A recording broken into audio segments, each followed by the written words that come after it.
Terima kasih yang tekan video ni, yang klik video ni dan nak tengok video ni. Terima kasih banyak-banyak. Terima kasih juga yang pernah tengok video-video sebelum ni. Tak pernah lagi tengok video-video sebelum ni, boleh tekan dekat atas ni ataupun dekat bawah video ni. Saya sediakan link playlist Narai Main koleksi video produk-produk yang saya guna dan saya pakai.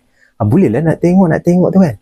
Ataupun nak beli produk-produk yang saya guna ataupun saya pakai, boleh tekan dekat atas ni ataupun dekat bawah ni. Okey, untuk kali ni saya ada tisu basah boleh lap permukaan yang kotor ataupun berminyak. Nak tahu tisu basah tu macam mana? Boleh tengok video ni. Boleh guna tisu basah yang macam ni. Dia ada penutup bahagian packaging dia tu.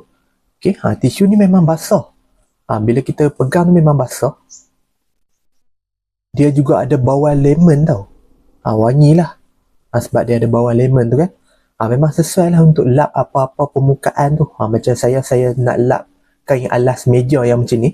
Memang keluar kotoran yang dah lama melekat dekat kain alas meja yang macam ni. Bila kita gosok-gosok tu memang dia akan keluarkan kotoran yang melekat tu. Ataupun kotoran yang berminyak, kotoran yang dah lama tak cuci tu kan. Kita boleh hilangkan kotoran-kotoran yang ada tu. Bolehlah guna tisu basah yang macam ni. Lagipun dia ada bawang lemon. Bau dia pun wangi, bau lemon yang macam tu. Jadi kalau rasa nak cuci tempat-tempat yang dah kotor ataupun dah lama tak cuci tu, boleh guna tisu basah macam ni. Bila kita gosok cuci tu, memang dia akan keluarkan kotoran yang dah lama melekat dekat permukaan tu. Boleh guna tisu basah macam ni. Dalam satu paket ni ada 80 keping. Boleh guna tisu basah yang macam ni. Bau dia pun best, bau lemon. Itulah dia untuk video kali ni, tisu basah. Dia juga ada bawang lemon. Nak lap apa-apa permukaan tu boleh. Kesan-kesan minyak ataupun kesan-kesan kotoran yang melekat dekat dapur ke, meja makan ke. Macam video tadi saya lap meja makan ataupun plastik yang dah lama kotor dan juga dah lama kusam dan kotor lah. Dia bila kita guna tu, dia boleh keluarkan kotoran-kotoran yang ada, yang melekat dekat plastik alas meja. Yang dah lama tak basuh meja ataupun kain alas meja tu, boleh guna tisu basah yang macam ni. Dia ada juga bawang lemon. Bau dia pun wangi lah, bau lemon kan. Dia juga ada 80 keping untuk satu paket macam tu. Kita boleh guna dia. Dia punya packaging dia pun ada penutup. Jadi kita jangan risau nak kering ataupun nak lembab tisu basah yang macam tu.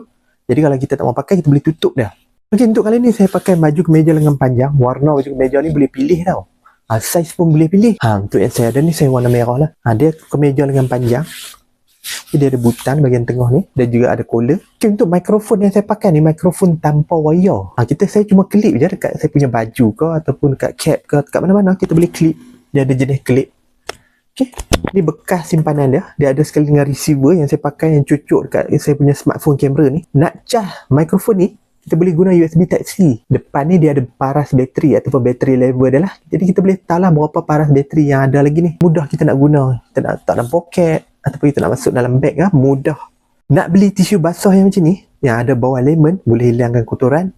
Wireless microphone yang macam ni. Ataupun nak beli baju kemeja yang saya pakai ni, boleh tekan dekat produk kat bawah ni. Bantu saya dengan menekan butang like. Ataupun nak bagi komen. Ataupun nak share-share video ni. Ataupun nak bantu saya dengan menekan butang subscribe. Tekan subscribe. Terima kasih menonton. Jumpa lagi video seterusnya.